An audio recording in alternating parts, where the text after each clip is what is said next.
kasong plunder na naisampa laban kay Janet Lim Napoles, Senators Juan Ponce Enrile, Jinggoy Estrada at Bong Revilla kaugnay ng pork barrel scam.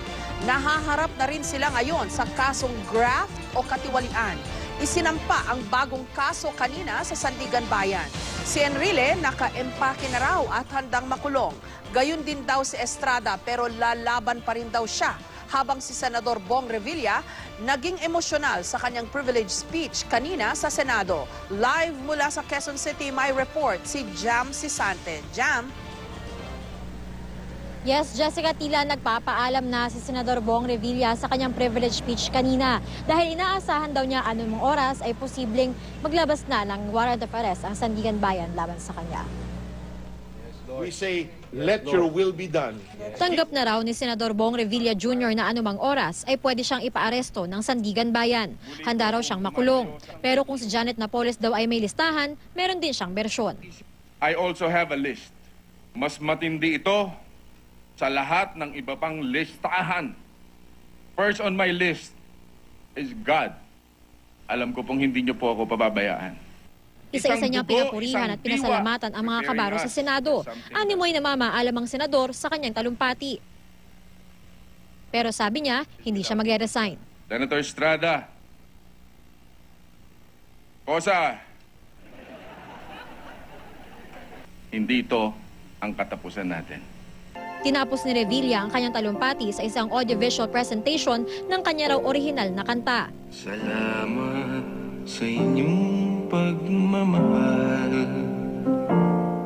Handa rin daw si Senador Juan Ponce Enrile na sumama sa arresting team ng Sandigan Bayan. Oras na ihain ang arrest warrant laban sa kanya. Kahit 70 taong gulang na siya, hindi raw niya gagamitin ang pribilehiyo bilang senior citizen para ilagan ng piitan. I've been prepared just since several days ago. I have already packed up my things. I'm prepared.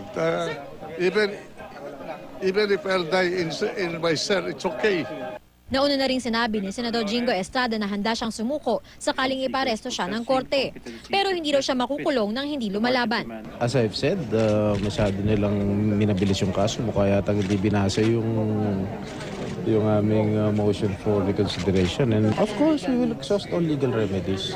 Ang tatayong legal counsel ni Senador Estrada, si Attorney Jose Flaminiano, na naging abogado ni dating Pangulong Joseph Estrada sa kasong pandarambong noon. Tutulong din daw siya kay Enrile. Ilang araw matapos kasuhan ng plunder sa Sandigan Bayan, ang mga umano'y sangkot sa pork barrel scam, bumalik ang mga tauhan ng ombudsman dala ang makakapal na bundle ng papeles.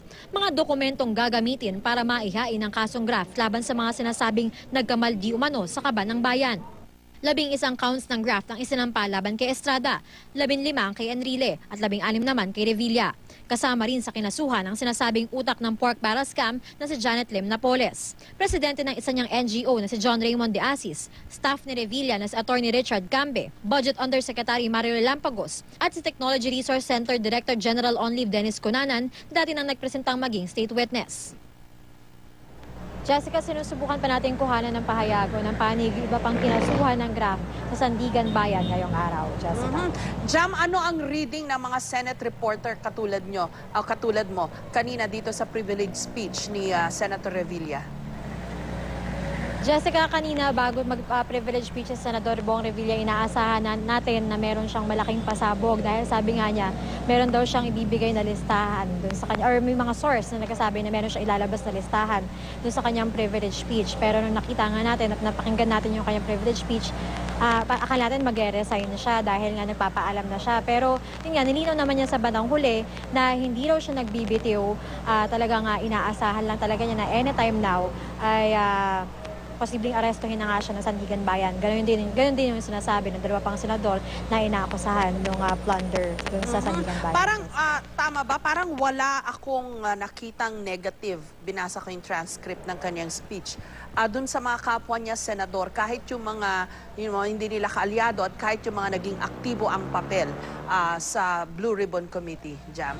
Tama, Jessica. Wala nga siyang sinabing negatibo laban sa mga kapwa senador kahit doon kaya Senador TG Gingo na namuno doon sa investigasyon ng Blue Ribbon Committee. Sinabi niya na kaibigan pa rin daw niya ito. Meron lang negatibo siya na sinabi in a way doon kay Pangulong Noynoy Aquino dahil hinamon niya si Pangulong Aquino na lutasin daw yung mga suliranin sa bansa.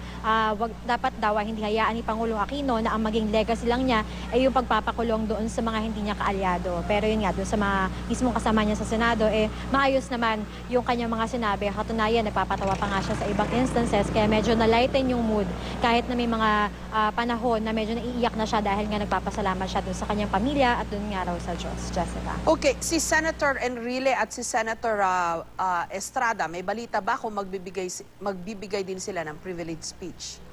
Jessica, kanina nakapanayam natin si Senador Jingo Estrada at sabi niya magpe-privilege speech daw siya sa Miyerkules sa huling araw ng sesyon ng Senado bago sila mag-adjourn. Medyo matipid lang sa detalye sa ngayon. Yun din naman talaga sa mga nakalaang privilege speech ni Senador Estrada, hindi siya nagbibigay ng mga clues kung ano yung sasabihin niya. Si Senador Juan Ponce Enrile naman, hindi siya mag-privilege speech, walang pasabi sa atin at hindi rin naman niya talaga ugali na or hindi siya madalas na magsalita doon sa plenaryo tungkol doon sa issue na ito. Pero sabi niya, handa raw siyang harapin yung kaso sa korte at handa siyang depensahan ang kanyang sarili doon. Jessica. Okay, may nabasa ako, Jam, na parang may balak yata yung kampo ni Senator Enrile na mag-request na lang ng house arrest. Na-confirm mo ba ito? Jessica, sa huling pag-uusap kay Senador Juan Ponce Enrile, sinabi niya na hindi raw niya balak i-invoke yung pagiging senior citizen niya kapag pinaaresto siya ng Sandigan Bayan. So sabi niya, depende raw sa kung anong mangyayari. Kung kapag pinaaresto siya tapos magkasakit siya, maaaring i-request nila na ilagay siya under hospital arrest. So titignan pa raw kung anong mangyayari sakaling nga maglabas ng warrant of arrest yung Sandigan Bayan. Jessica. Maraming salamat sa iyo, Jam Sisante.